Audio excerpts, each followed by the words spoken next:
Hello mga koy, sumay buntag sa tanang mga kuya diha.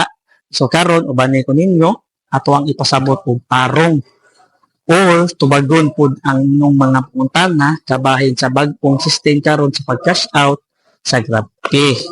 So karon ang unang pangutana sa mga kuya nato or mga ni-PM nato ngano daw dili dayon kuno mosulod ang kwarta, mas maayo pa daw kung sa una. So mga koys, mo na atong ibutan sa tong hunahuna nga gikan pa ta sa pagtransisyon. Sa laktod nga pagastorya, sumingin ana, nag-adjust pag ang atuang system o gininay. Kay sa una ra ba, sa Grab, inani ra pag ilang na sinati pareha sa tua.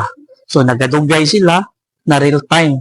So kay Grab man ta ato ang system, so dakong posibilidad nga mapareha po ta sa ilaha na real time mao na nakanindot pero sa saktong panahon sumagot huwat lang tana ha ikaduhang pangutana ngano kunong nakabutang sa ilahang cash out grabti kay ding kuno ang pasabot anang ding pending mo nang giingon nga huwat-huwata or naay problema sa imuhang mga application sa Grab nimo katong kuwang imuhang address mangnana so tarungan na siya unya ikaduha ay katulong pangutana unsaon da pag cash out. So same na gyapon ang pag-cash out sa ginabuhat ito sa una sa Gcash, cash wallet, cash out. So karon kung imo ang cash out mo ang nakabutang kay number na so pwede na ka.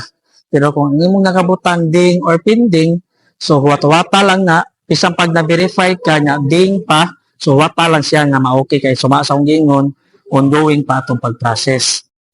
I-click ang Move It Driver app, earnings, paggahuman, credit wallet, i-click dayon ang cash wallet, nga transfer to account dayon, paggahuman, ibutang ang imong desired nga amount pila imong gustong i-cash out. For example, 4,000, nga i-click dayon ang next. Paggahuman, transfer now. Chara!